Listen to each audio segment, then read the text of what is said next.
सम्माननीय सभामुख महोदय, सबैभन्दा पहिला केही बेर अगाडि सम्पन्न भएको नेपाल र ओमान बीचको खेलमा नेपालले अत्यन्त उत्कृष्ट खेल प्रदर्शन गर्यो, उपविजेता बन्यो। 5 रनको अन्तरले मात्र पराजय भोग्नु पर्यो। तर यो उत्कृष्ट खेलका लागि सिङ्गो नेपाली टिमलाई र विशेष गरेर विवेक यादवलाई बधाई पनि दिन चाहन्छु र आगामी खेलका लागि शुभकामना पनि अभिव्यक्त गर्न चाहन्छु।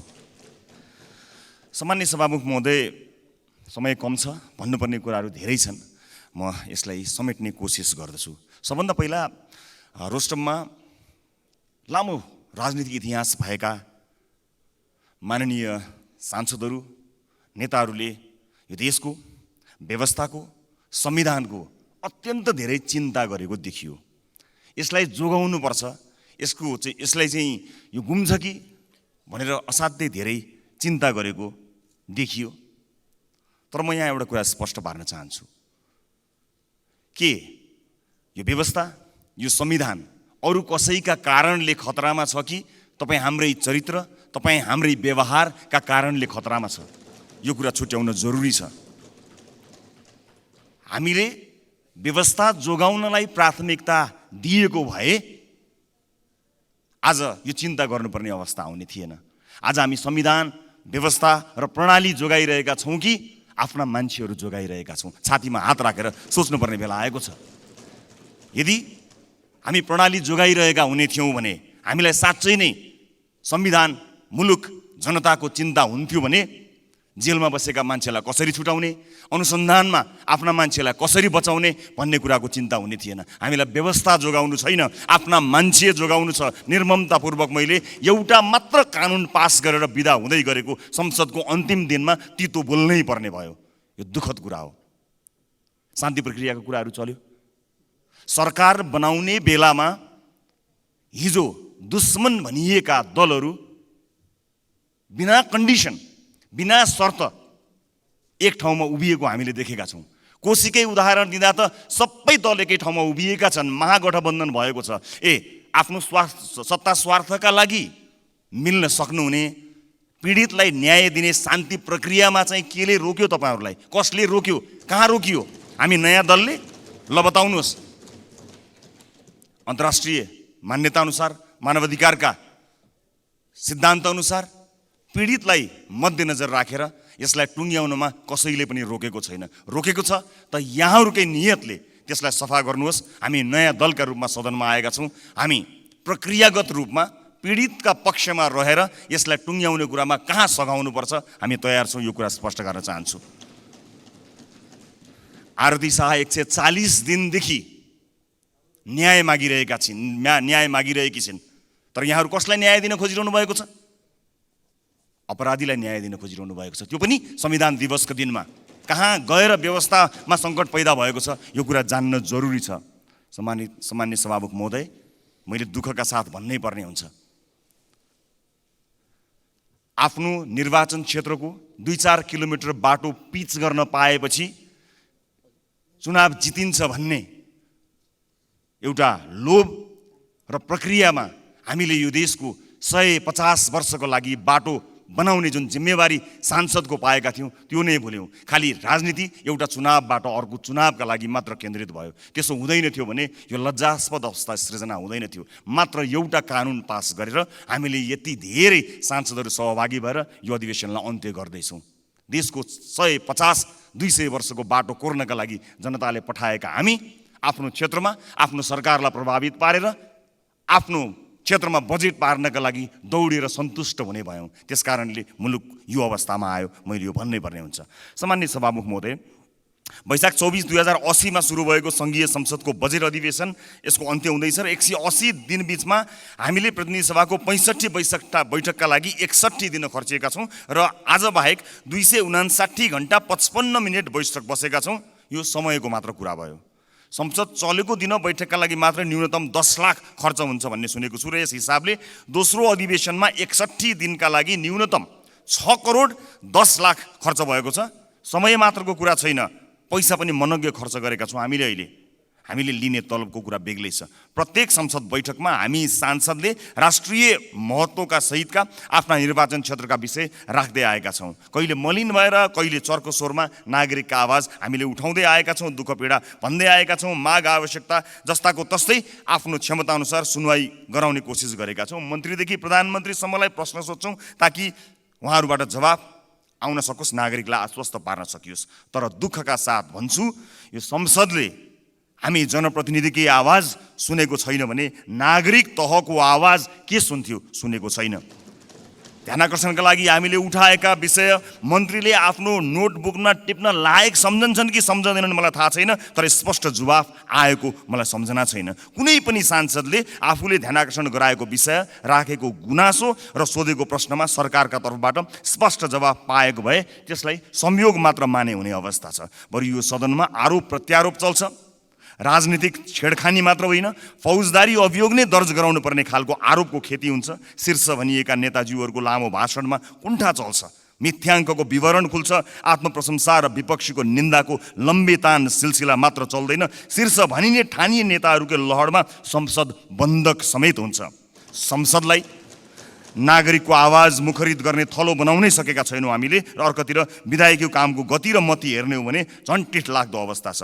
सभामुख महोदय, 79 पुस 28 गते राष्ट्रिय सभा सदस्य विमला राई पौडेलले उहाँको नेतृत्वमा गठित र उहाँ परराष्ट्र मन्त्री भएपछि अनिता देवकोटाले उहाँको नेतृत्वले गरेको उपसमितिले जेठ 25 गते बुझाएको प्रतिवेदनलाई हेर्ने हो भने त्यसअनुसार संविधान लागू गर्न आधारभूत रूपमा कम्तीमा 180 वटा कानुन बनाउनु पर्नेछ। सङ्घीय संसदले मात्रै 150 वटा कानुन तर्जुमा गर्नुपर्ने अवस्था रहेको छ र त्यसमध्ये 40 वटा चाहिँ तत्कालै हामीले बनाउनु पर्ने देखिएको छ। यसबाहेक संविधानको अनुसूचीमा उल्लेखित एकल वा साझा अधिकार सूचीका थप कानुन समेत बनाउनु पर्नेछ र प्रणाली कार्यान्वयनका लागि मात्रै आधारभूत मानिएका सङ्घीय निजामती सेवा, सङ्घीय शिक्षा, सङ्घीय प्रहरी, जनस्वास्थ्य, कानुनी सहायता लगायत ऐन तत्काल बनाउनु पर्ने भनेर किटान गरिएको छ।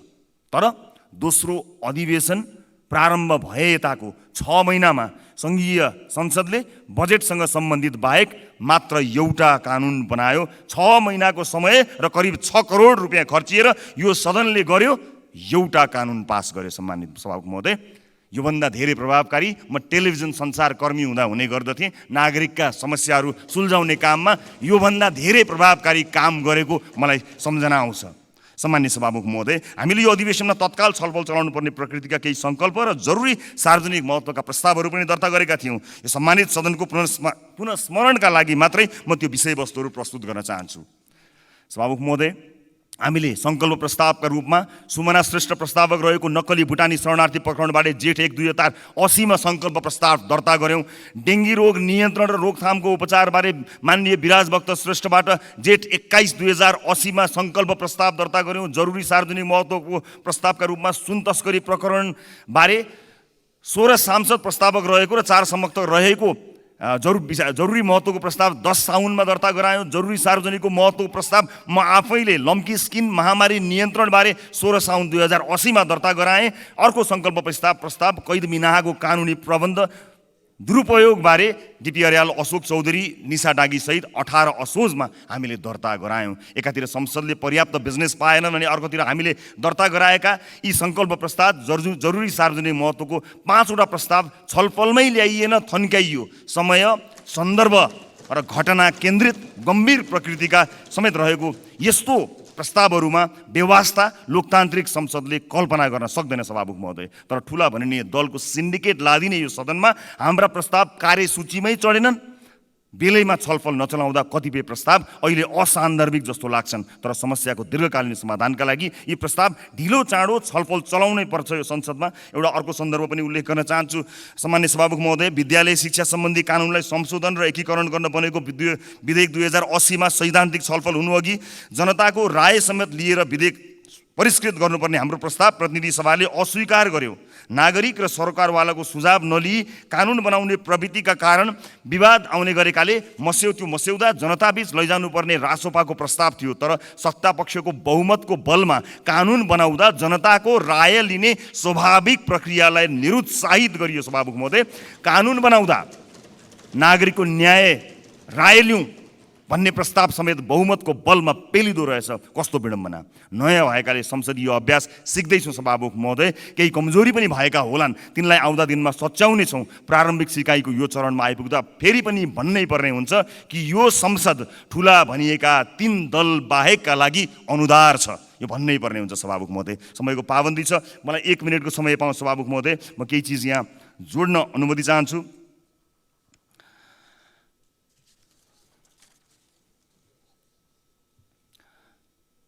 सभामुख महोदय, इजरायलको दक्षिण क्षेत्रमा किबुज आलिमिमबाट बेपत्ता भएका कञ्चनपुरका विद्यार्थी विपिन जोशीलाई पेलेस्टिनी विद्रोही समूह हमासले नियन्त्रणमा लिएको इजरायल सरकारले पुष्टि गरेको खबर आएको छ। हमासले बन्धक बनाएका मध्ये 5 जनाको रिहाई छ र विपिन सहित विभिन्न देशका 122 जना अझै बन्धक रहेको बताइन्छ। विपिनको सकुशल उद्धारका लागि कतार मार्फत कूटनीतिक पहल गर्नुपर्ने आएको छ। यसतर्फ सरकारको गम्भीर ध्यान आकर्षण गराउन चाहन्छु। नेपाल भ्रमणका लागि संयुक्त राष्ट्र सङ्घका महासचिव एन्टोनियो गुटेरेसप्रति आभार व्यक्त गर्दछु। प्रतिकूलता जस्तो देखिएको समयमा पनि नेपाल आएर उहाँले कारक नभए पनि जलवायु प्रदूषणका लागि हामीमा पर्न थालेको असरबारे विश्व जगतलाई ध्यान आकर्षण गराउनु भएको छ। हिमालय क्षेत्रबाट उहाँले दिनुभएको सन्देशलाई पक्कै पनि विश्वले गम्भीर रूपमा लिनेछ भन्ने कुरामा विश्वस्त हुन चाहन्छु। र अन्त्यमा सभामुख महोदय, पुराना भनिएका दलहरूप्रतिका केही कुराहरू मैले यहाँ राख्नै पर्ने थियो, तर आफूप्रतिको असन्तुष्टि लुकाउन व्यवस्था नै खतरामा परेको र त्यसको जवाफ एक भएर दिने भन्ने समेत अभिव्यक्ति सुन्न थालिएको छ। तर जवाफ दिने चाहिँ कसलाई सभामुख महोदय? नागरिकलाई? अनि के भनेर जवाफ दिने सभामुख महोदय? हामीले सकेनौँ भनेर जवाफ दिने कि बाँडीचुँडी खाँदै हामी गर्छौँ भनेर जवाफ दिने कि कोही नभएको जात्रा हाँडी गाउँमा भने जस्तै व्यवस्था नै खतरामा पर्यो भनेर प्रधानमन्त्रीले नै नेतृत्व गरेर दल सडकमा ओर्लिने हो कि क्या हो भन्ने कुरा पनि देख्दै आएको छ। यसबारे धेरै टिप्पणी गर्नु छैन, मात्र यति भन्छु सभामुख महोदय, यो व्यवस्था अरूबाट कहिल्यै खतरामा पर्दैन। परिहाले, जोगाउने जनता छन्। मलाई चिन्ता छ कतै तपाईहरूकै कारण त यो व्यवस्था खतरामा पर्ने त होइन, किनकि तपाईहरूमा सत्ता बाहेक नागरिक बारे सोच्ने सोच कतै पनि देखिएको छैन। परिवर्तन जोगाउनका लागि, लोकतन्त्र जोगाउनका लागि भन्नुभएको छ। कसलाई जोगाउनका लागि लाग्नु भएको छ? बुबा पुस्ताले देशमा सुनौलो बिहानी ल्याउँछु भनेर जेल नेल भोगेका थिए।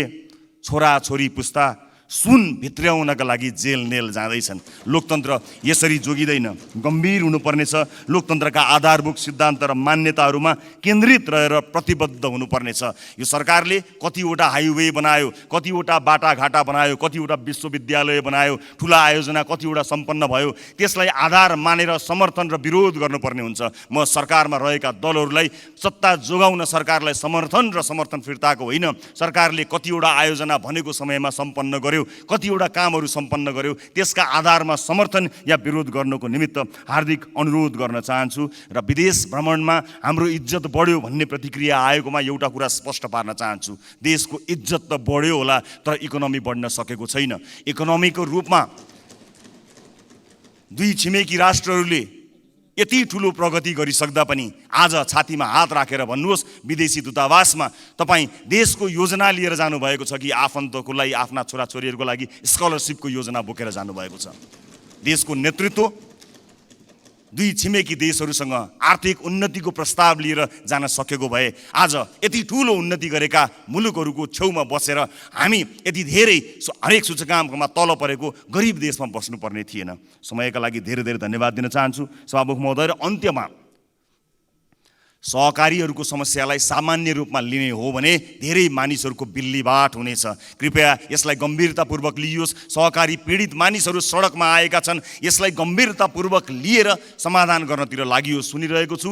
यसका सञ्चालकहरू राजनीतिक दलका आफन्त, परिवार र राजनीतिक दलले संरक्षण दिएका मानिसहरू धेरै छन्। त्यसकारणले सरकारले कदम चाल्न सकेको छैन भन्ने सुनिँदै आइएको छ। कृपया यसलाई गम्भीरतापूर्वक लिइयोस्। र अहिले आइपिओका नाममा पनि घाटा लागेका संस्थाहरूलाई बुकमा नाफा देखाएर नागरिकको पैसा ठग्ने काम सुरु भएको छ। समयमै यी विषयमा ध्यान दिइएन भने हामी अर्को एउटा ठुलो सङ्कटतर्फ पुग्नेछौँ। र जाँदा जाँदै अन्त्यमा यस संसदमा हामीलाई धेरै सिकाएर जानुहुने माननीय सुभाष नेवाङज्यूप्रति म श्रद्धाञ्जली अर्पण गर्न चाहन्छु। त्यसै गरी माननीय सहनाज रहमानप्रति पनि हार्दिक श्रद्धाञ्जली अभिव्यक्त गर्न चाहन्छु। र समय दिनुभएकोमा सम्माननीय सभामुख महोदयलाई धेरै धेरै धन्यवाद दिँदै आफ्ना भनाइ टुङ्ग्याउँछु। नमस्कार। सम्माननीय सभामुख महोदय, आज हामी शिक्षा विधेयकको बारेमा छलफल गरिरहेका छौँ। तर यो शिक्षा विधेयक ल्याउँदै गर्दा हामीले अहिले पढ्दै गरेको यो शिक्षाले चाहिँ यो देश चाहिँ साँच्चै विकास गर्न सकिन्छ कि सकिँदैन भन्ने कुरा चाहिँ शिक्षा मन्त्रीले अध्ययन गर्दै अब अझै राम्रो हुन्थ्यो कि। संसारमा शिक्षा जम्मा दुई प्रकारको हुन्छ, एउटा आध्यात्मिक शिक्षा हुन्छ, एउटा वैज्ञानिक शिक्षा हुन्छ। हाम्रो देशको शिक्षा न त यो आध्यात्मिक शिक्षा हो न त यो वैज्ञानिक शिक्षा हो। यो शिक्षाले त्यही भएर होला आज जति पढ्दै गयो त्यति बाउआमालाई गाली गर्दै जाने, जति पढ्दै गयो त्यति यो देश छोड्दै जाने। यो कहीँ न कहीँ हाम्रो शिक्षाको पाठ्यक्रम खराब छ। यो पाठ्यक्रमलाई नै परिवर्तन गरेर यो शिक्षा विधेयकमा यहाँ अहिले विद्यालय शिक्षा विधेयक आइदिएको भए अति उत्तम हुने थियो। हाम्रो छिमेकी राष्ट्र चीनमा पिएचडी गरेका मान्छेहरू धेरै कम भेटिन्छन्, तर हाम्रा पिएचडीधारीहरू तिनीहरूको 12 क्लास पढेको मान्छेको तल अन्डरमा गएर काम गर्नुपर्ने अवस्था छ। अन्य देशमा पनि करिब करिब त्यस्तै अवस्था छ। हाम्रो हातमा त सर्टिफिकेट हुन्छ, तर त्यो सर्टिफिकेट न पकाएर खानु न उमालेर खानु, त्यसले चाहिँ हामीलाई न ज्ञान दिन्छ न सिप दिन्छ। त्यो भए हुनाले यो शिक्षा विधेयक बनाउँदै गर्दा त्यो कुरामा पनि ध्यान दिनुपर्छ। र अर्को कुरा, यो शिक्षा विधेयक आयो, हामी संसदमा छौँ, तर यहाँ अधिकांश संसदका छोराछोरीहरू चाहिँ यो देशमा बस्दैनन्। अनि यहाँ आएर मञ्चमा र यो रोस्टरमा बोलेको देख्दा हामी तल बसेर हाँसेर बस्छौँ। किनभने यी माननीय ज्यूका सन्तानहरूलाई यो शिक्षा विधेयकमा प्रष्ट के लेख्नुहोस् भने कुनै पनि सांसदका छोराछोरी चाहिँ यो देश छोडेर जान पाउँदैनन्। यही देशको विद्यालयमा पढ्यो भने बल्ल शिक्षामा केही परिवर्तन गर्न सकिन्थ्यो कि भन्ने छ। अर्को, जन्मिँदै गर्दाखेरि दुईवटा शिक्षा नीति छ हेर्नुहोस् त। पैसावालाहरू महँगोमा पढ्ने, गरिबहरू निलो ड्रेस लगाउने, यो कहिलेसम्म? त्यो भए हुनाले शिक्षामा तपाईँको पैसाको गर्नु हुँदैन, शिक्षा एकै गराउनुपर्छ। यो निजी विद्यालयहरू चाहिँ तपाईँको कि त सरकारीकरण गर्नुपर्छ कि त सरकारीलाई निजी एउटै बनायो भनेपछि बल्ल यसको समानता हुन्छ भन्ने मलाई लाग्छ। त्यो भएको हुनाले यस्ता किसिमका गतिविधिले अगाडि काहीँ बढ्दैन। र अब गाउँघरमा पहिला गइयो, चुनाव जितेर पठाऊ, कमसेकम केही गरिएला भनेर गइयो। तर यहाँ आएपछि अहिले के लाग्दैछ भने संसारको सबभन्दा ठुलो झगडा गर्ने थलोमा आएछौँ हामी। त्यही भएर जसले जे मन लाग्यो त्यही बोल्नुभएको छ। अघि एकजना माननीयज्यूले भन्नुभयो यो राजा भन्ने शब्द बोल्न पाइँदैन भन्नुभयो। यो निमावली, संसद चाहिँ कुनै व्यक्तिको हटले चल्दैन, संसद चाहिँ यो निमावलीले चल्छ। यो निमावलीमा स्पष्ट लेखेको छ, हाम्रो संसदको यो प्रतिनिधि सभा निमावली 2069 को नियम 21 को खण्ड घमा राजा, राष्ट्रपति, प्रधानमन्त्री भन्ने शब्द अशिष्ट हुँदैन। यो शब्द कुनै पनि हालतले असंसदीय हुँदैन। यस्ता गतिविधिले गर्दा यो संसद चाहिँ मर्यादित हुँदैन। म यति भन्दै बिदा हुन चाहन्छु। जय राष्ट्रवाद, जय नेपाल। सम्माननीय सभामुख महोदय, जनअपेक्षालाई सम्बोधन गर्ने र अर्थतन्त्रमा देखिएका अप्ठ्याराहरू हटाई जनतामा आशा र भरोसाको सञ्चार गर्ने जिम्मेवारी बोध गरेर यो बजेट तर्जुमा गरेको छु। आर्थिक वर्ष 2080-81 को बजेट वक्तव्य माननीय अर्थमन्त्रीको यही वक्तव्य सँगसँगै सुरु हुन्छ र यो टुङ्गिने क्रममा सबैको सहयोगमा यो बजेट कार्यान्वयन भयो भने 6% को आर्थिक वृद्धि हुन्छ र मुद्रास्फीति 6.5% मा सीमित हुन्छ भन्ने उहाँले अनुमान गर्नुभएको छ। यसको कार्यान्वयनबाट लगानीको विस्तार हुन्छ, रोजगारीको अवसरमा वृद्धि हुन्छ, अर्थतन्त्र गतिशील हुन्छ, वित्तीय अनुशासन कायम हुन्छ, राजस्वको लक्ष्य पुरा हुन्छ भन्ने आशा राख्नुभएको छ, अपेक्षा गर्नुभएको छ, अनुमानहरू गर्नुभएको छ। माननीय अर्थमन्त्रीले राख्नुभएका यी अपेक्षाहरू पुरा हुन्, शुभकामना छ र हाम्रो पार्टी नेपाली कांग्रेसको तर्फबाट यो बजेट कार्यान्वयन गर्नका लागि माननीय अर्थमन्त्रीलाई, नेपाल सरकारलाई सम्पूर्ण रूपमा साथ र सहयोग रहन्छ भन्ने कुराको प्रतिबद्धता पनि छ। यो बजेट कार्यान्वयन हुने चक्र 1 वर्षमा पुरा हुन्छ। मलाई के विश्वास छ भने आज जुन माननीय अर्थमन्त्रीले यो बजेट प्रस्ताव गर्नुभएको छ, 1 वर्षसम्म माननीय अर्थमन्त्रीको रूपमा रहनुहुन्छ भन्ने मलाई पूर्ण रूपमा विश्वास छ। अर्थात् आज जुन अनुमान, प्रक्षेपण, दावी जे कुराहरू गर्नुभएको छ, परिणाममा ती अनुमानहरू मिले कि मिलेनन्, प्रक्षेपणहरू मिले कि मिलेनन्, दावीहरू सही ठहरिए कि ठहरेनन् भनेर हामीले 1 वर्ष पछाडि यसको मूल्याङ्कन गर्नुपर्ने हुन्छ। 1 वर्ष पछाडि उपलब्ध तथ्य, तथ्याङ्क, सूचनाहरूको आधारमा यसको बारेमा प्रशस्त छलफल हुने नै छ, प्रश्नोत्तर हुने नै छ। तर ती छलफल र प्रश्नोत्तर संसदभित्र के सांसदहरूले गर्ने कुराहरूसँग मात्रै सीमित भने रहँदैन। जसरी माननीय अर्थमन्त्रीले सुरुमै भन्नुभएको छ, जनभावनालाई सम्बोधन गर्ने, जनअपेक्षालाई सम्बोधन गर्ने कुरा बजेट तर्जुमा गर्दै गर्दा मैले सबभन्दा बढी ख्याल गरेको छु भनेर भनेको जस्तै यसको मूल्याङ्कन गर्दै गर्दा पनि ती साना व्यापारीहरू जसले थोरै ऋण लिएका छन् तर आज ऋणको ब्याज तिर्न नसकेर उनको उठीभास लागेको छ, ती सानसानो पसल खोल्ने मानिसहरू जसले सटर बन्द गरेर भागेका छन्,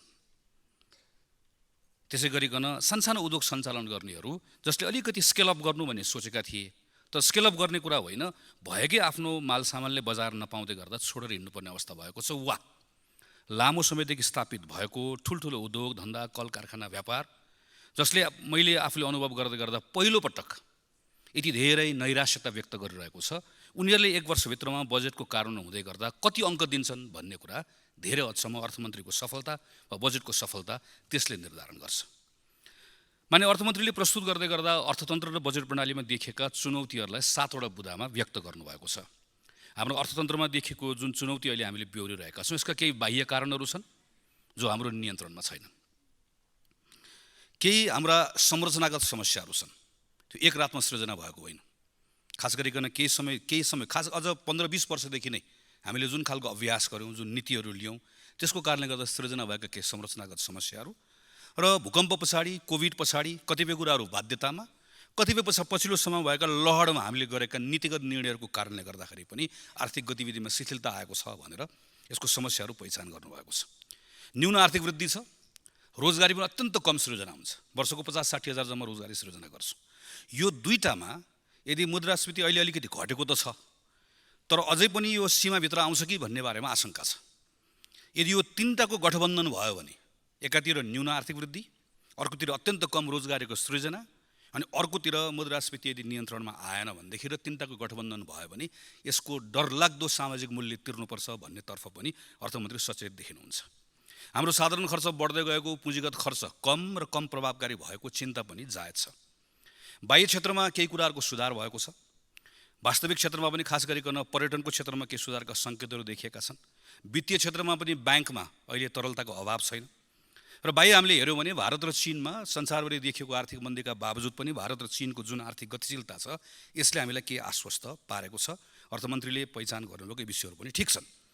यो सँगसँगै बजेट प्रणालीमा सुधार गर्ने कुरा, पुँजीगत खर्चको खास गरिकन यसलाई कार्यान्वयनमा सुधार गर्ने कुरा, यसको प्रभावकारिता बढाउने कुरा, साधारण खर्च घटाउने कुरा, कर प्रणालीमा सुधार गर्ने कुराहरूका सन्दर्भमा उहाँले एउटा लामो सूची नै प्रस्तुत गर्नुभएको छ। यसको पक्षमा यसलाई अझ सुधार गर्ने तर्फमा मान्य सदस्यहरूले विगत केही दिनदेखि लगातार सुझावहरू दिइराख्नु भएको छ। थुप्रै कुराहरू बाहिर आइसकेका छन्, यसलाई अर्थमन्त्रीजीले सकारात्मक रूपमा लिनुभएको छ भन्ने मैले विश्वास राखेको छु। यी विषयहरूको बारेमा धेरै कुराहरू भनिराख्नु परेन। यो बजेट वक्तव्यमै आएका म यसरी पुँजीगत खर्च सुधार गर्छु, म यसरी साधारण खर्च घटाउँछु, म यसरी कर प्रणालीमा सुधार गर्छु जुन प्रस्ताव गर्नुभएको छ त्यही प्रस्तावभित्र रहेर के कुराहरू थप गर्न सकिएला भन्ने मेरो केही अब्जर्भेसनहरू मात्रै राख्न चाहन्छु। पहिलो कुरा बजेटको आकार। मलाई के अनुमान छ भने यो बजेटको जुन आकार अहिले प्रस्ताव गरिएको छ माने अर्थमन्त्रीजी आफै पनि यत्रो आकार ल्याउन चाहनुहुन्न थियो भन्ने मेरो अनुमान हो, मेरो कुनै सूचना होइन।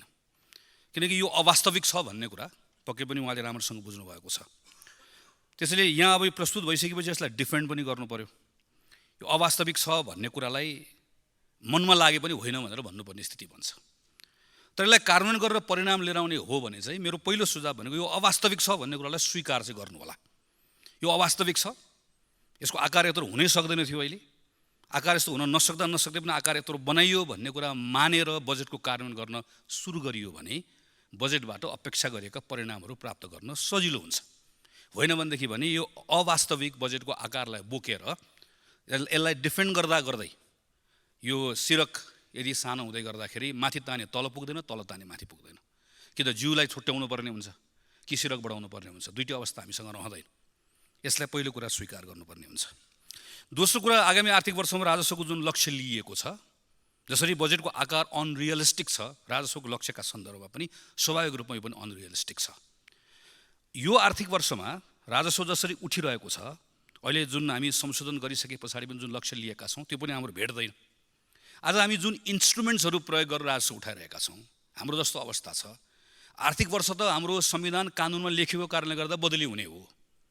रातारात हाम्रो आर्थिक व्यवहारमा त्यत्रो के ठुलो परिवर्तन आउनेवाला छ।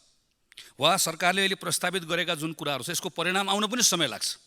अर्को कुरा, आफू यसले चमत्कार गर्ने पनि होइन। खास गरिकन हाम्रो आयातमा निर्भर भएको इकोनोमीको जुन स्ट्रक्चर छ, हाम्रो संरचना छ, यो रातारात एकैबाट बदलिनेवाला छैन। एकातिर हामीले देखिसक्यौँ, अस्ति हामीले केही समय अलिकति थोरै आयातमाथि थोरै दबाव भयो वैदेशिक मुद्रामा भनेर आयातमा नियन्त्रण गऱ्यौँ।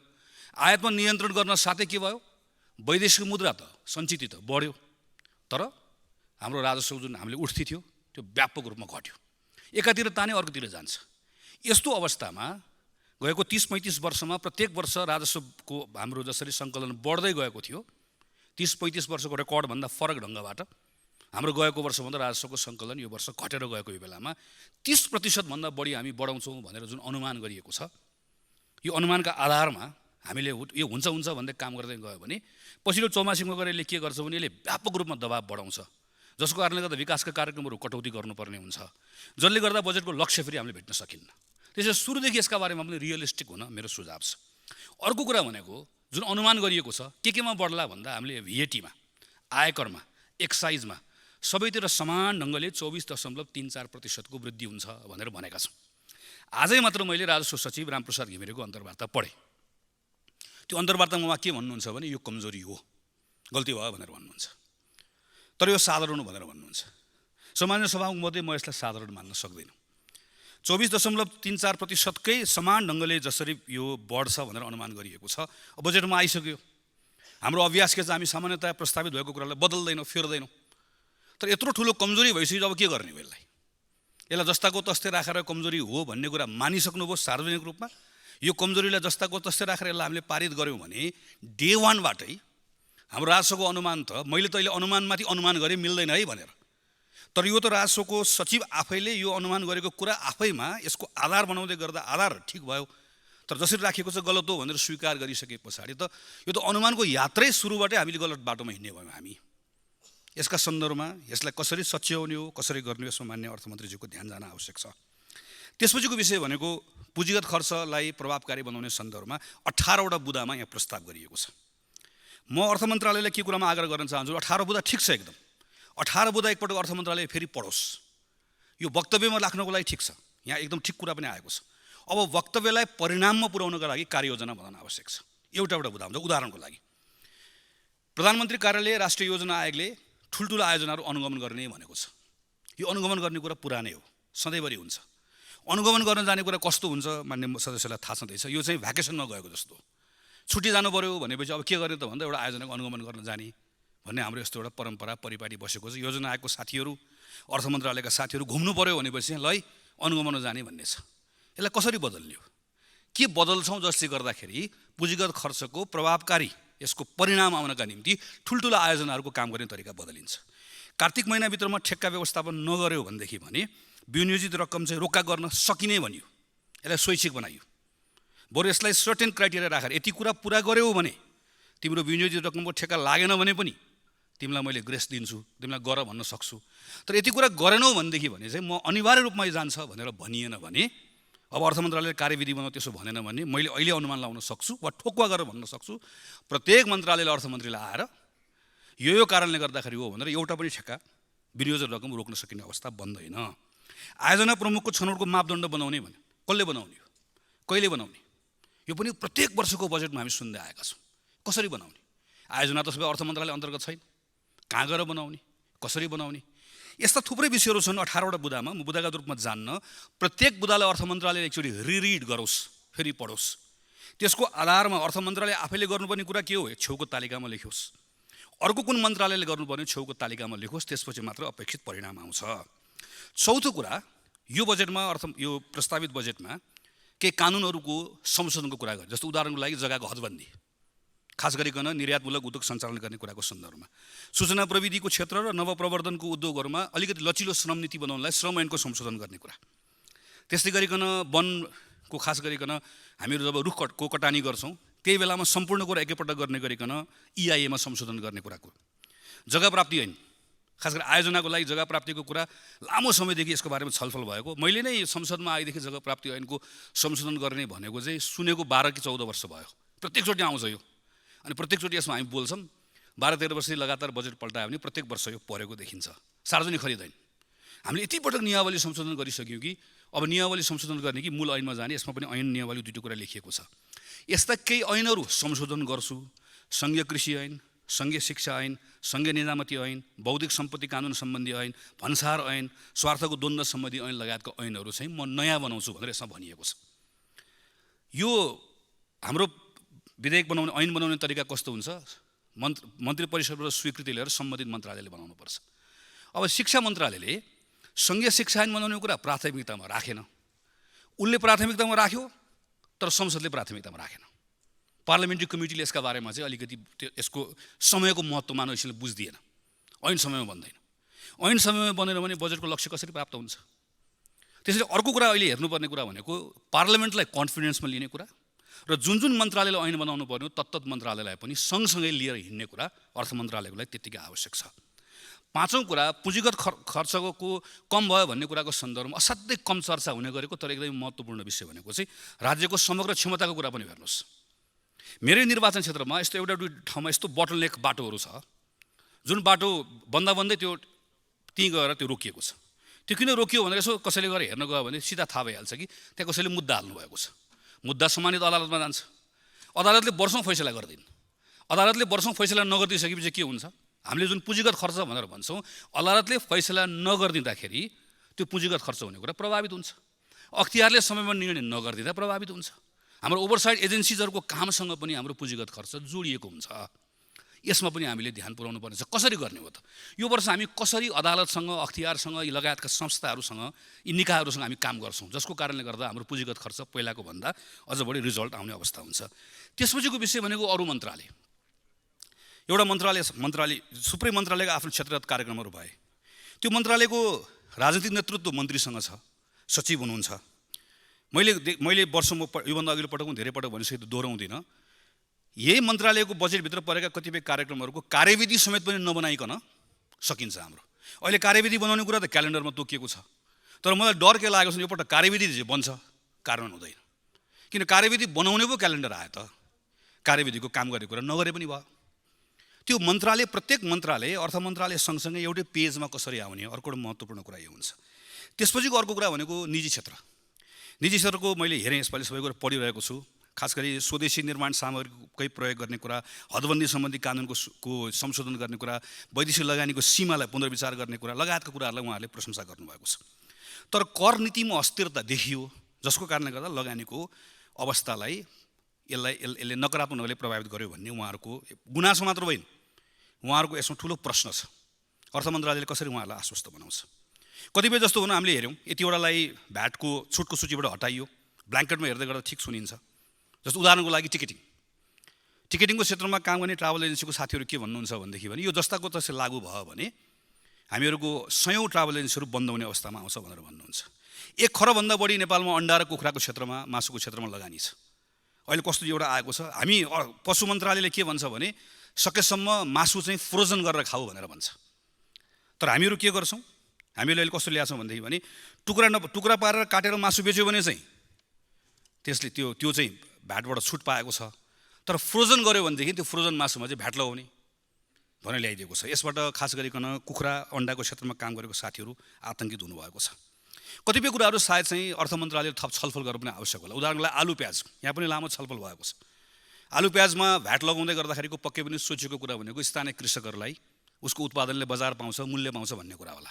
तर स्थानीय कृषकहरूले बजार पनि नपाउने, भान्सा पनि महँगो हुने स्थिति आयो भनेदेखि पनि यो थप प्रत्युत्पादक हुन्छ। कसरी मिलाउने हो? कृषि मन्त्रालयसँग कहाँनिर गएर जोडिन्छौँ हामी कसरी काम गर्छौँ, प्राइभेट सेक्टरसँग कसरी काम गर्छौँ, यो कुराहरूको बारेमा पनि थप छलफल गर्न आवश्यक छ भन्ने लाग्छ मलाई। राष्ट्र ब्याङ्कसँगको सम्बन्धलाई थप पारदर्शी कसरी बनाउने, थप खुला कसरी बनाउने, अर्को सायद महत्त्वपूर्ण विषय होला। यसपछिको विषय भनेको राजस्व, खास छुटको बारेमा जुन करको व्यवस्था गरिएको छ यसमा छुट दिने निर्णय गरी पुगिहाल्यो। तर राजस्व चुहावट नियन्त्रणका सन्दर्भमा जे कुरा गरिएको छ, राजस्व चुहावटको नियन्त्रणको कुरा चाहिँ कर प्रशासनलाई चुस्त दुरुस्त बनाएर मात्र यसको उपलब्धि प्राप्त हुँदैन। सम्बन्धित निकायहरू, खास गरिकन नेपाल प्रहरी, सशस्त्र प्रहरी, जसले हाम्रो बोर्डर आउटपोस्ट हेर्छ, त्यो अर्थात् अहिलेको लागि गृह मन्त्रालय भनौँ, गृह मन्त्रालय अर्थ मन्त्रालयसँग सँगसँगै काम गरेन त्यहाँभित्रको नियुक्ति, त्यहाँभित्रको प्रमोसन, त्यहाँभित्रको तमाम यी कुराहरूसँग केसँग जोडिन्छ भने यो कुरा राजस्व चुहावट नियन्त्रण गर्ने कुरासँग जोडिन्छ। राजस्व अनुसन्धान गर्ने कार्यालय प्रधानमन्त्री अन्तर्गत छ, त्यो त्यो आफ्नो लयमा आफ्नो तालमा छ। राजस्वको आन्तरिक राजस्वको यता कार्यालय अर्थ मन्त्रालय अन्तर्गत छ, गृह मन्त्रालय छ। यो सबैले एक ठाउँ ल्याएर जोड्ने कुरा गर्न सकिएन भने राजस्व चुहावटको नियन्त्रण सम्बन्धी पनि अपेक्षित गरेको परिणामहरू प्राप्त गर्न सकिँदैन। यी यस्ता कुराहरू छन् जुन कुरा बजेटमा प्रस्तावित भएकै कुराहरू हुन्। खालि मैले, किनभने यो बजेट यहाँ प्रस्तावित भइसक्यो, अब कस्तो प्रस्ताव गरेको भए के हुन्थ्यो भन्ने बारेमा मैले धेरै छलफल गर्न चाहिनँ। मेरो शुभकामना चाहिँ खालि यसलाई जे कुराहरू आएको छ यसबाट अपेक्षित परिणाम ल्याउनका लागि काम गर्ने तरिकामा सानसानो बदलावहरू कसरी ल्याउन सकिन्छ भन्ने बारेमा मलाई लागेको केही सुझावहरू राखेँ। मलाई खास गरिकन सम्मान्य सभामुख महोदय, म मान्य अर्थमन्त्रीको मैले ध्यानाकर्षण गराउन खोजेको विषय चाहिँ बजेट प्रणालीमा सुधार गर्ने सम्बन्धमा चाहिँ हामीले के काम गर्न सक्छौँ भन्ने बारेमा हो। हाम्रो बजेट प्रणालीका सन्दर्भमा बजेट दिग्दर्शन छ, एउटा आर्थिक कार्यविधि तथा वित्तीय व्यवस्थापन ऐन छ। मङ्सिर पुसको महिनामा अर्थ मन्त्रालयको बैठक बस्छ। अर्थ मन्त्रालयले आर्थिक परिसूचकहरूको एउटा सानो पेपर बनाएर नेसनल प्लानिङ कमिसनलाई दिन्छ। नेसनल प्लानिङ कमिसनले त्यसमा स्रोत समितिको बैठक बस्छ। त्यसले सिलिङ भन्छौँ हामी, त्यो सिलिङ तय गर्छ र मन्त्रालयलाई तिम्रो सिलिङ यति भन्छ र मन्त्रालयभित्र सर काम हुन्छ र मन्त्रालयमा कार्यक्रम राखेर माथि पठाउँछ। यसो हेर्दै गर्दा कुरा मिलेको जस्तो देखिन्छ। तर हाम्रो समस्या यही छ। पहिलो कुरा, प्रधानमन्त्री भनेको क्याबिनेटको क्याप्टेन, प्रधानमन्त्रीले सबै कुराको जिम्मा लिने हो र प्रधानमन्त्री सबै कुराको लागि जवाफ दियो। अर्थमन्त्री भनेको उसको सहायक, प्रधानमन्त्री त क्याबिनेटको अधीन हो, सबै उसको बस हो नि त। त्यो स्रोत समिति जसको बैठक हुन्छ त्यो प्रधानमन्त्रीको उपस्थिति नै हुँदैन। त्यो बाहिर प्रधानमन्त्रीको भाषण एउटा हुन्छ, म यो गर्छु भन्ने हुन्छ। तर म यो गर्छु भनेर राखेको चाहनालाई व्यवहारमा अनुवाद गर्ने काम त कहाँबाट सुरु हुन्छ भन्दा त्यो स्रोत समितिको बैठकबाट सुरु हुन्छ। यो त अर्थ राजनीतिक निर्णय हो नि त।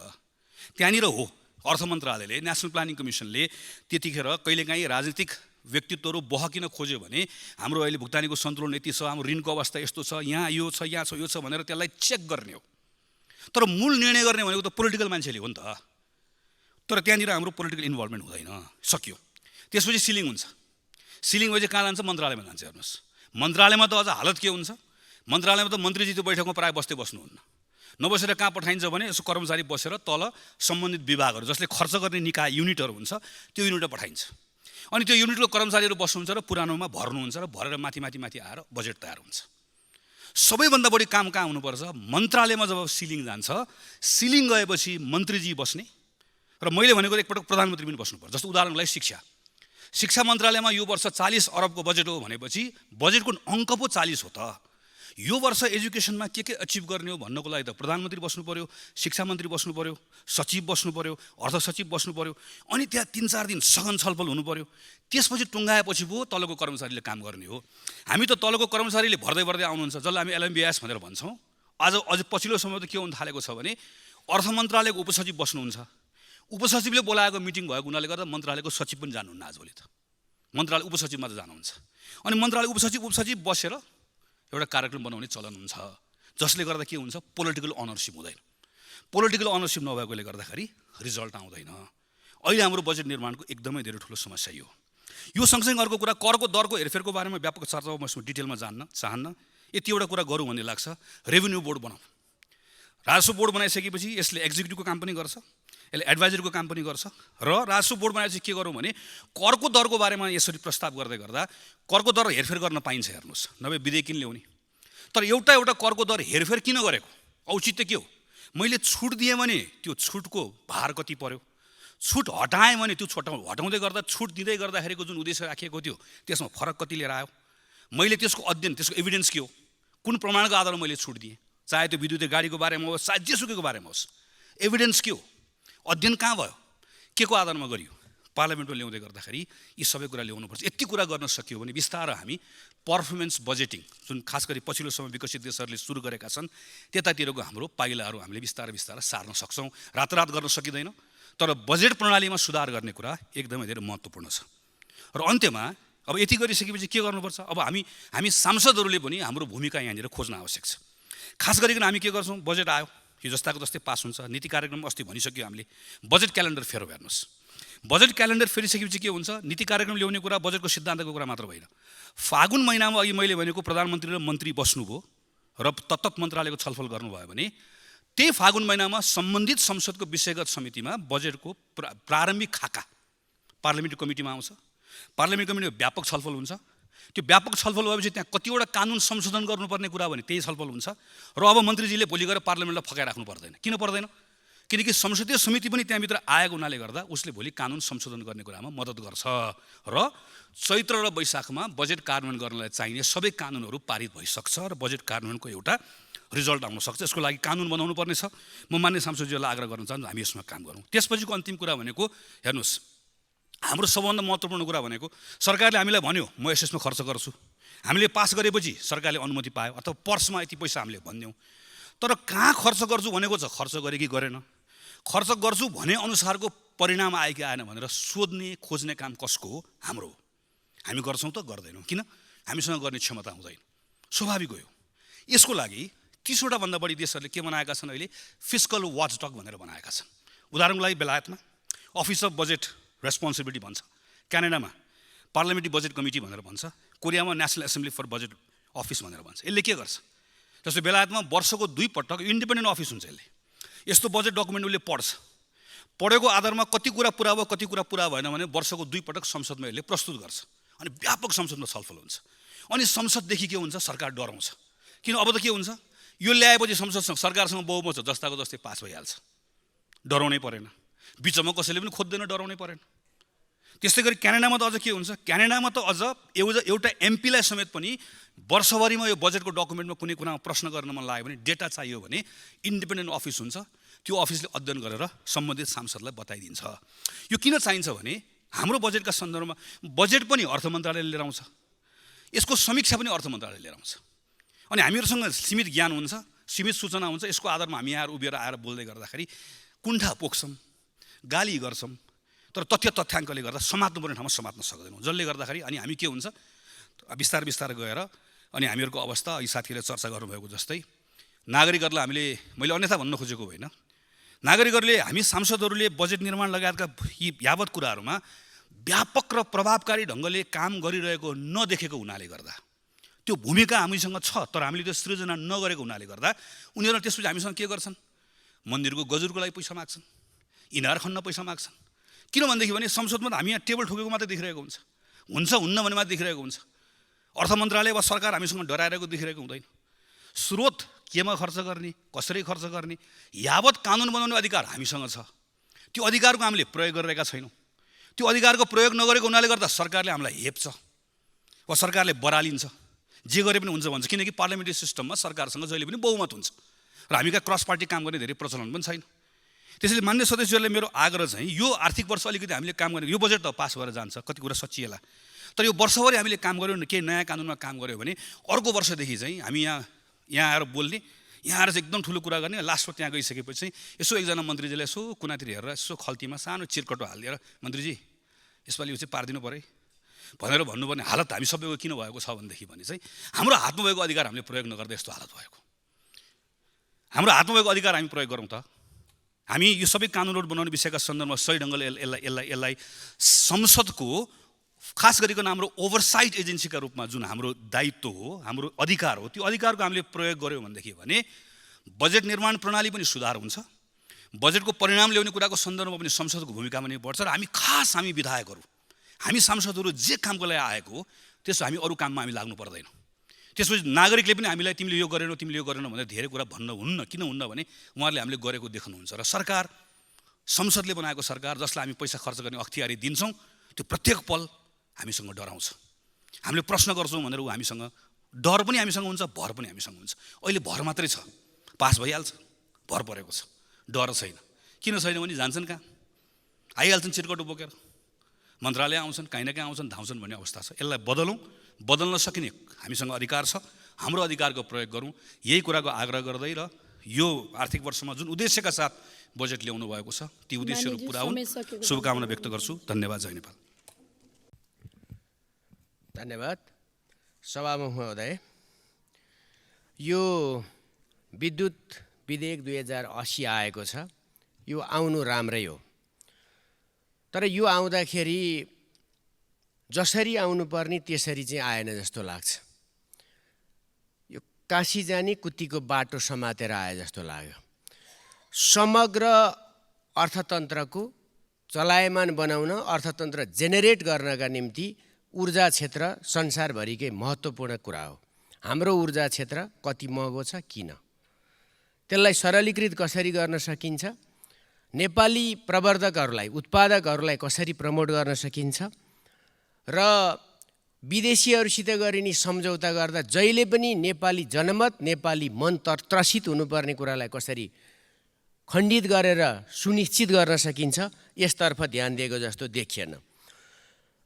यसमा औद्योगिकदेखि सबै कुरा पर्छ। अब अहिले हाम्रो इँटा भट्टामा के प्रयोग हुन्छ? विद्युतबाट त्यो आपूर्ति हुन्छ कि हुँदैन? जलविद्युतबाट। पलेट हामी वनस्पतिबाट नै निकाल्ने पलेट पनि उद्योग हामी बनाएर ऊर्जाको अर्को क्षेत्रको आपूर्ति के हुन्छ?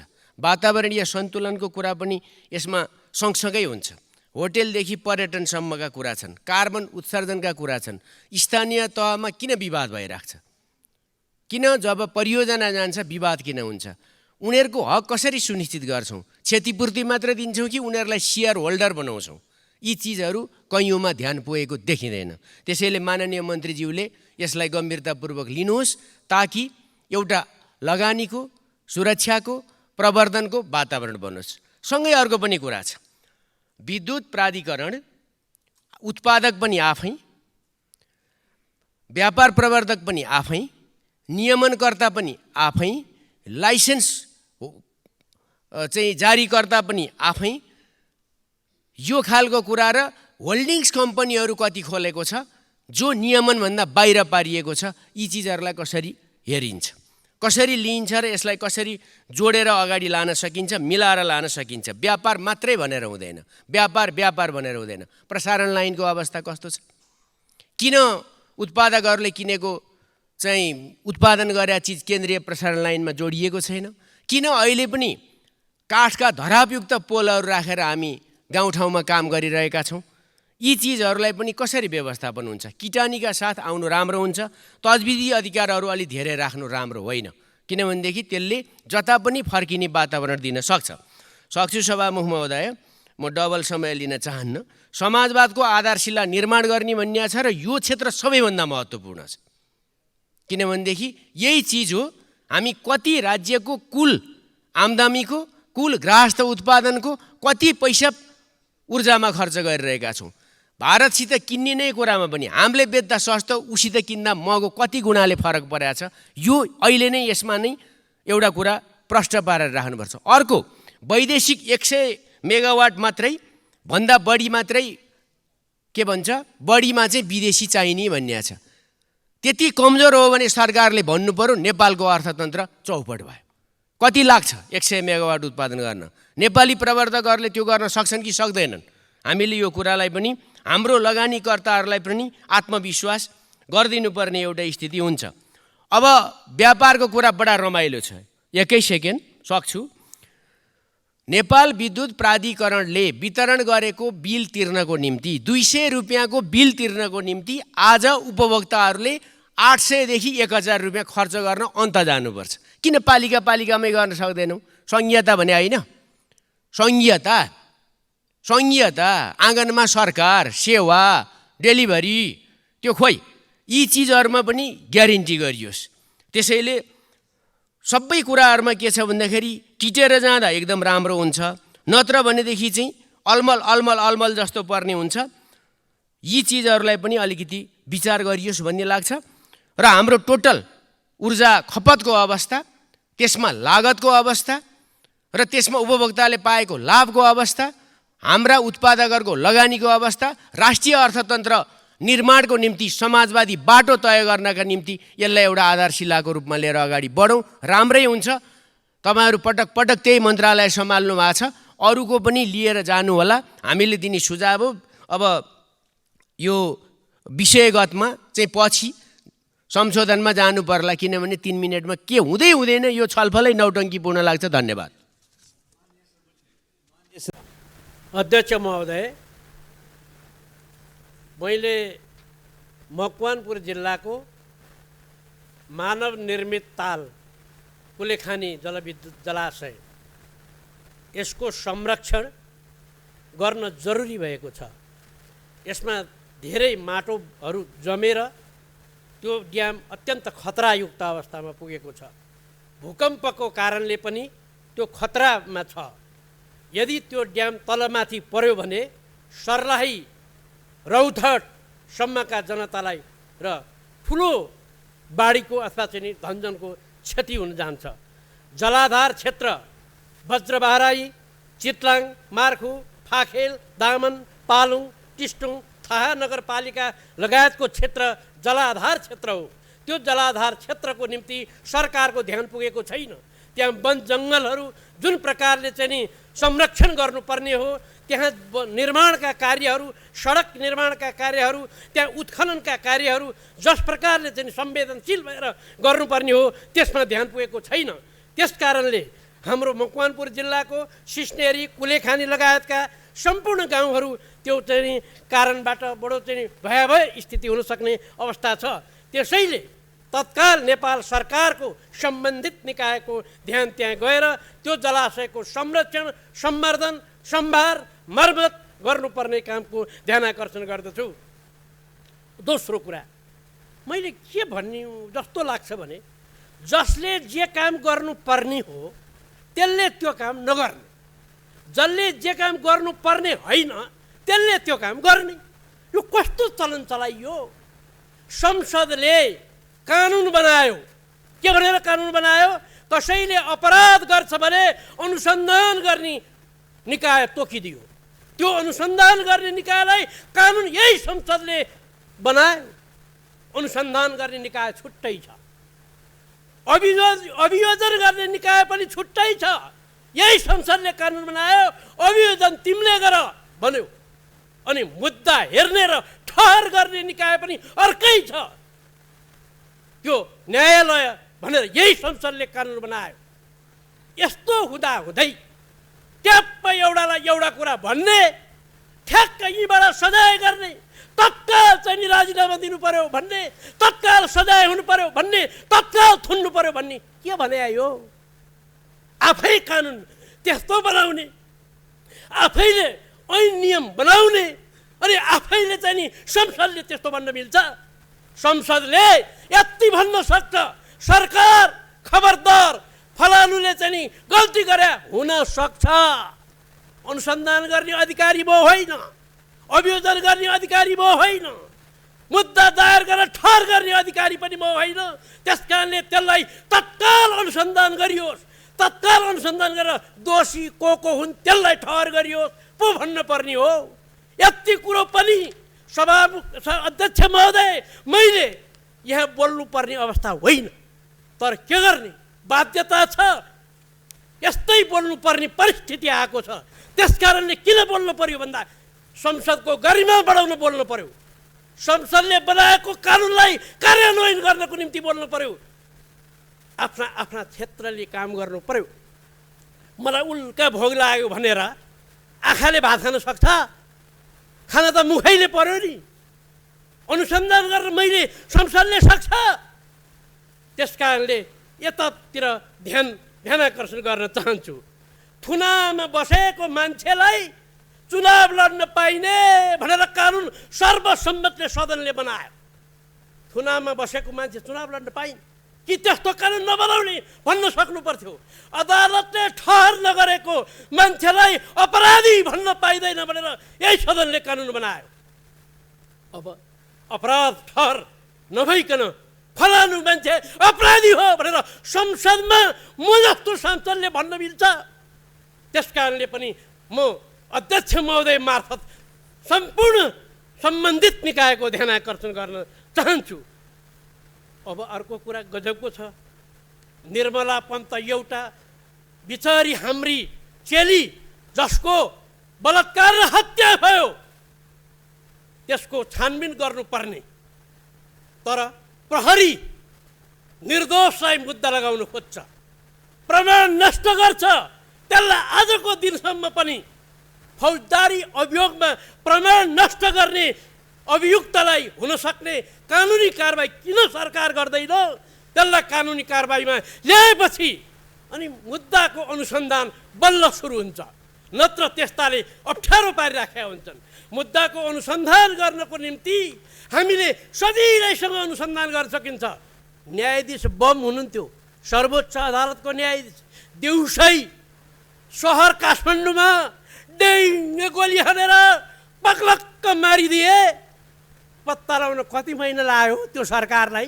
त्यो बेला को सरकार थियो मलाई थाहा भएन, तर सरकारलाई कति महिना लाग्यो, कति वर्ष लाग्यो?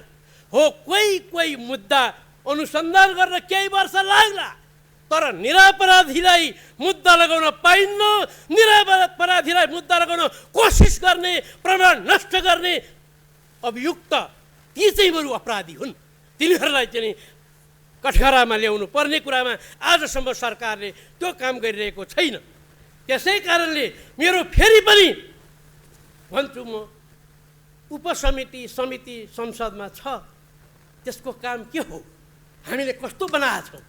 उपसमितिको काम के, समितिको काम के, अनुसन्धान हुने कसरी, अभियोजन हुने कसरी, ठहर दोषी अपराधी नै ठोकुवा गर्ने कसरी, यस विषयमा हामी सम्पूर्णको संसद मार्फत देशकै सम्पूर्णको ध्यान जागोस्, यही मेरो शुभकामना छ। यति कुरा हामी सबैलाई थाहा पाउन सकियोस्, यही मेरो चाहिँ अहिले माग छ।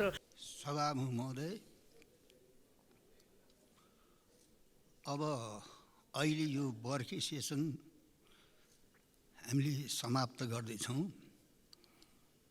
अब जनतासँग के भन्न जाने हो? समस्या यही छ। अब बरु यो 3 मिनट राख्नुभन्दा साना दलले बोल्न पाउन्न भन्ने व्यवस्था गर्नु पाए राम्रो हुन्थ्यो। के बोल्ने? एउटा पार्टीलाई जम्मा यस्तो स्थितिमा 3टा मिनट, त्यस भएर यो समय छैन भनेपछि मेरो अक्कल गुम हुन्छ। तैपनि सम्मानीय सभामुखजीले बोलाइहाल्नु भयो, केही त बोलौँ। अहिले मुलुक चाहिँ धेरै सङ्कटमा छ, संसारै सङ्कटमा छ। यसको कारण के हो? यसको कारण के हो भन्दाखेरि चाहिँ पुँजीवाद हो। पुँजीवाद जब तपाईँ चाहिँ साम्राज्यवादमा परिणत हुन्छ, संसार अहिले सङ्कटमा छ। त्यो सङ्कटको असर नेपालमा पनि परेको छ। हामीले अझ सङ्कट कसरी थपेका छौँ भने, यति सानो मुलुकलाई हामीले तपाईँको चाहिँ 884 जना सांसद पाल्नुपर्छ नेपाली गरिब जनताले। अहिले पनि गर्नुहोस् त, तलमाथि गरेर 138 जना चाहिँ मन्त्रीहरू छन्। नेपालीको यो क्षमता हो? सङ्घीयता ल्याइसकेपछि तपाईँको चाहिँ नि के विकास भयो यो मुलुकमा? त्यसो हुनाले राष्ट्रिय जनमोर्चाले यसपालि भने होइन, दुवैचोटि संविधान बनाउने बेलामा यो गल्ती तपाईँहरूले नगर्नुहोस्। संविधान सभाको चुनाव नहुँदै 47 सालको संविधान हटाएपछि अन्तरिम संविधानमा तपाईँको चाहिँ सङ्घीय प्रणाली राखियो। त्यो यहाँकाले राखेको हो? त्यो मैले बुझ्दिनँ कुरा। म आफै संविधान सभामा छु। भनेपछि किन राखियो भने यसलाई अहिले यही स्थितिमा पुर्याउनको लागि। अब अहिले पनि तपाईँको चाहिँ नि सत्तामा भएका मान्छेहरूले सबै कुरा राम्रो देख्ने, प्रतिपक्षमा पुग्न बित्तिकै त्यसको सातो पुत्लो उठ्छ। ल भन्नुहोस्, त्यस्तो हुन्छ? त्यस कारणले मूल कुरा के हो भने, निरङ्कुश सत्तालाई हामीले 7 साल पहिले चाहिँ राणा शासन निरङ्कुश सत्तालाई फाल्यौँ। त्यसपछि हामीले लोकतन्त्र ल्यायौँ। त्यो लोकतन्त्र फेरि गयो 17 सालमा। त्यो लोकतन्त्रलाई चाहिँ ल्याउनलाई हामीले 30 वर्ष घनघोर लडाइँ गर्नु पर्यो। हामी सबै यहाँ भुक्तभोगी छौँ। त्यसपछि पनि हामीले फेरि चाहिँ 59 सालमा अर्को प्रतिगमन भएको हो नि। हामी सबै मिलेर त्यो 59 सालको प्रतिगमनलाई हराएर यो लोकतन्त्र गणतन्त्र हामीले ल्याएको हो। अहिले हामी सबैको काम के हो भने भ्रष्टाचार दबाउन चाहिँ उन्मूलन गर्न हामी सक्दैनौँ। किनभने सत्तामा जाने शक्तिमा जाने भनेको भ्रष्टाचार गर्ने सम्पत्ति कमाउने नै भइसकेपछि त समस्या छ। तैपनि यो लोकतन्त्रमाथि गणतन्त्रमाथि जो कालो बादल मडारिएको छ, यो तपाईँ चाहिँ यो गुम्यो भने हामीले त यसलाई प्राप्त गर्न ठुलो सङ्कट पर्छ। हामीलाई अनुभव छ नि, 17 साल पछिको अनुभव, 59 सालको चाहिँ अनुभव। त्यस कारणले मैले पुस 25 गते बोल्दाखेरि यही रोस्टोबाट भनेको थिएँ, यो गणतन्त्र लोकतन्त्रप्रति कसैबाट खतरा छ भने स्वयं हामीबाट छ। हामीबाटै खतरा छ भनेर मैले भनेको थिएँ, मैले रिसले भनेको थिइनँ। अब प्रधानमन्त्री बालकोट जाने बित्तिकै त्यत्रो विवाद हुँदाखेरि 2 जना चाहिँ कौसिया बसेर हात हल्लाएको होइन। फेरि उहाँ फर्केर यता चाहिँ बुढा नीलकण्ठतिर आएपछि धुमधाम विरोध। त्यस्तो हुन्छ सिद्धान्त? हाम्रो गति हेर्नुहोस् त। अहिले तपाईँहरूलाई सङ्घीयता उदाहरण दिन त तपाईँ चाहिँ त्यो कोसीकै हेर्नुहोस् त गति। अझ तपाईँहरूले सङ्घीयता भएर नेपाली जनताको कान किन खानुहुन्छ? अब सल्लाह गरौँ। सङ्घीय प्रणालीप्रति मेरो विरोध होइन, त नेपालमा हुन्न भने हो नि। तपाईँले चाहिँ अब 22 करोड जनसङ्ख्या भएको ठाउँमा एउटै मन्त्रीमण्डल, 2 करोड 90 लाख जनसङ्ख्या भएको ठाउँमा तपाईँ चाहिँ भन्नु न 138 जना मन्त्रीहरू, अनि तपाईँको चाहिँ सक्नुहुन्छ तपाईँले पैसाले। त्यस कारणले यो बजेट पनि के रहेछ भन्दाखेरि चाहिँ जो भान्से छ उसैले चप्काउँदो बजेट। हेर्नुहोस्, मैले यहाँ भने खै बजेटको यस्तो अन्याय भयो। म के भन्न जाने निर्वाचन क्षेत्रमा जनताहित भन्दाखेरि तपाईँको जिल्लामा त 147 किलोमिटर चाहिँ पहाडी राजमार्ग छ नि, उत्तर पाएँ मैले, त्यस्तो हो। त्यस कारणले हाम्रै कारणले यो लोकतन्त्र यो गणतन्त्र चाहिँ गयो भने हामीले फेरि यो चाहिँ प्राप्त गर्नुको लागि विगतका आन्दोलनभन्दा बढी हुन्छ। अहिले मलाई ट्याग गर्ने चाहिँ जनताले यो भ्रष्टाचारी छ, यो घुसिया छ, यो राष्ट्रघाती छ भन्दैनन्। एउटै मात्रै मलाई लाउने खोट के हो भने यिनी चाहिँ सत्तामा बस्ने, देशको राष्ट्रियता सार्वभौमता र अखण्डताको सौदाबाजी गर्ने, भ्रष्टाचारको तपाईँ चाहिँ नेतृत्व गर्ने, यिनीसँग त किन हिँड्छस्? मलाई जनताले तपाईँ चाहिँ नि राख्ने प्रश्न यो हो। म चाहिँ तपाईँ चाहिँ नि यो ठुला दलसितको मायाले होइन, यो लोकतन्त्र ल्याउन, यो गणतन्त्र ल्याउन हामी लामो समयदेखि सङ्घर्ष गरेका छौँ नि, हामीले गर्दै आएको हो नि।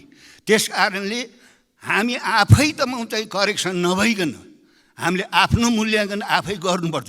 राजनीति गर्ने भनेको सम्पत्ति कमाउनु हो, राजनीति गर्ने भनेको आफ्नालाई बनाउनु हो, आफू बन्न हो।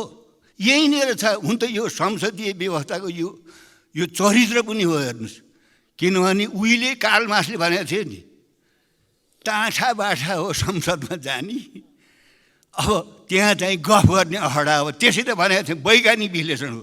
तर यो गफ गर्ने अखडा ल्याउन पनि हाम्रो ठुलो कोसिस छ नि, हाम्रो ठुलो योगदान छ। त्यस कारणले यो गफ गर्ने अखडा गयो भने देशै के हुने भन्ने सङ्कट देखिरहेको छु मैले। हेर्नु, शक्ति राष्ट्रहरूको स्थिति हेर्नुहोस् त, के भइरहेछ, यताबाट के भइरहेछ, यताबाट के भइरहेछ। यस्तो चेप्पोमा परेको बेलामा हामी जनताको समर्थन, जनताको सहयोगबाट पनि हामी नाङ्गियौँ, सहयोग पाइएन भने मुलुकै नरहँदा के हुन्छ स्थिति? हामीले देखेका छौँ नि, ठुला चाहिँ शक्ति राष्ट्रहरूले तपाईँ चाहिँ पृथ्वी दूषित बनाएछन् शक्ति राष्ट्रहरूले। त्यसको दुष्परिणाम हामीले भोग्नु परिरहेछ। जलवायु परिवर्तनले कुरा गर्नुहुन्छ भने हामी हो पृथ्वी दूषित पार्ने, ठुला शक्ति राष्ट्रहरू हुन्। उनैका एजेन्डा यहाँ हामीले सकि नसकी कार्यान्वयन गर्नु परेको छ, जुनसुकै कारणले भए नि। त्यसो भएको हुनाले अब यो बर्खे सेसन सकियो। मलाई थरथरी डर लागेको कुरा के हो भने निर्वाचन आयोगमा जनतासँग भन्न जाने के हो, के काम गरी भन्न जाने हो, ऐन कानुन कति बनाऊ, क्षेत्रको विकास कति गऱ्यौँ, त्यो के भन्न जाने हो, मुख देखाउन। त्यसो भएको हुनाले यसरी चल्दैन। हामीले चाहिँ आत्मसमीक्षा गरौँ। हामी यस्तो चाहिँ मुलुकलाई यस्तो स्थितिमा किन हामीले पुर्यायौँ? हामी बसेर दिल खोलेर चाहिँ छलफल गर्नुपर्छ, बहस गर्नुपर्छ। अहिलेको अवस्थामा तपाईँ चाहिँ लोकतन्त्र गणतन्त्रको विकल्प नेपालीको अगाडि छैन। योभन्दा राम्रो व्यवस्था, समाजवादी व्यवस्था ल्याउन पनि लोकतन्त्रलाई हामीले जोगाइरहनुपर्छ। धन्यवाद। सम्मानीय सभामुख महोदय, आज देशको अवस्था जटिल छ। जटिलताको कारक सत्ता गठबन्धन सरकार छ। म एउटा कुरा बुझ्न सकिनँ कि कुनसुकै परीक्षामा यदि एउटा सिपाही इक्जाम दिन्छ, सिपाहीको लागि ऊ फेल भयो भने जागिर पाउँछ? पाउँदैन। जब एउटा सिपाही पाउँदैन तर यहाँ न्यायाधीशको जाँच दिन्छ, फेल हुन्छ र उसले न्यायाधीशको नियुक्ति पाउँछ। र त्यो ती मात्र होइन, कति लाजमर्दो कुरा हो। यो सरकारले त वास्तवमा एक चुलो पानीमा डुबेर मर्नुपर्ने। किनभने जो एकजना मात्र लिखित पास गरेछ, त्यो एकजना लिखित पास गरेलाई त्यसलाई पनि वरियता क्रममा तल हालिदिएछ। फेल हुनेले माथि यो देशके इन्कम्पिटेन्टले चलाउने। दोस्रो कुरा, सरकारले के मेसेज दिन खोजिरहेछ कि डाक्टर बन्छ भने तिमीलाई पिटाइ खानुपर्छ। यो डाक्टरको देश हुन सक्दैन, प्रोफेसरको देश हुन सक्दैन। जो हत्या गर्छ त्यसलाई राष्ट्रपतिले ससम्मान विदाई गर्छ। विदाई कति दिनुभयो थाहा छैन, तर छोड्नुभयो। त्यो अबिरको मालाहरूको जात्रा देखाएको थियो। यसैको लागि राष्ट्रपति बन्ने हो। राष्ट्रपतिलाई संविधानभन्दा माथि जाने छैन। संवैधानिक राज्यको मान्यतामा अपराधी अपराधी हुन्छ। तर विगतदेखि सरकार नेपाललाई मजदुरको देश बनाउन खोजिएको छ। डाक्टरको देश होइन, प्रोफेसरको देश होइन, वकिलको देश होइन, शिक्षितको देश होइन। कि दलीय भागभण्डामा जे पनि गर्न छुट पाइन्छ? के मेरो निर्वाचन क्षेत्रमा जुन निर्वाचन गराउने निर्वाचन अधिकृतको दोष यति थियो कि म मन्त्री बने त्यस कारण न्यायाधीश बनेन? ऊ पनि कानुनकै मान्छे थियो। तर कानुन मन्त्रीजीलाई मरेको भूत प्रेतको पनि भोट खसाइदिएको लेजिटिमाइज गरेपछि उसले आज न्यायाधीशको कुर्सीमा बस्न पाए। यस्तो हिपोक्रेसी त म कहीँ पनि देखाएको थिइनँ। मन्त्री बन्नुभन्दा पहिला पुरा उपदेश फलाक्दै हुन्थ्यो कि म देश र जनताको लागि हो, अपराधी देशको लागि, असक्षम देशको लागि। यो कुरा सम्य छैन। साथसाथै मैले आज के कारण हो, म एक कारण जान्न चाहन्छु। यदि सरकारले भनेर भने म अर्को संसदको बैठकमा म कारण बताउँछु। यही सरकारको पालामा देशको जातीय दङ्गा, धार्मिक दङ्गा किन बढिरहेछ? सरकारको संलग्नतामा छ। म सरकारमाथि आरोप गर्छु, आरोप प्रमाणित गर्छु कि सरकारको निर्णयता, सरकारको संलग्नतामा देश आज जातीय र धार्मिक द्वन्द्वमा फसाएर देशलाई बर्बाद पार्न खोज्दैछ। सरकारले यसको बारेमा प्रश्न हुनुपर्छ, जवाब दिनुपर्छ। आजको दिनमा सर्लाहीकैमा घटना छु। म संयोगले सर्लाहीमै थिएँ। मेरो निर्वाचनमा क्षेत्रमा सदरमुकाम पर्दैन, तर सदरमुकाममा कर्फ्यू लाग्यो। त नेपाल पुलिस र सशस्त्रले कर्फ्यूलाई कार्यान्वयन गर्न सक्ने हैसियतमा रहेन। सेना उतार्नु पर्यो। अब सामान्य ल एन्ड अर्डर अफ सेनाको बसको कुरा भयो। नेपाली सेनाले गएपछि मात्रै पेट्रोलिङ गरेपछि बल्ल अलिअलि शान्ति, त्यो पनि लगातार कति दिन भयो। म धर्म सक्यो। 1 मिनट थपिदिनु सभामुखसम्म विनम्र छ। एकातिर हामी एसीमा बसेर तलबत्ता खाइरहेछौँ, नेपालगञ्जमा दङ्गा भइरहेछ। कि हामी यसैको लागि तलबत्ता खाइरहेछौँ कि हाम्रो देश जलिरहोस्? निरो जस्तै रोम जलिरहेको थियो, निरो बाँसुरी बजाइरहेको थिए। हामी सरकारसँग प्रश्न चाहन्छु। टाइम सक्यो मान्यज्यू। हस्, धन्यवाद।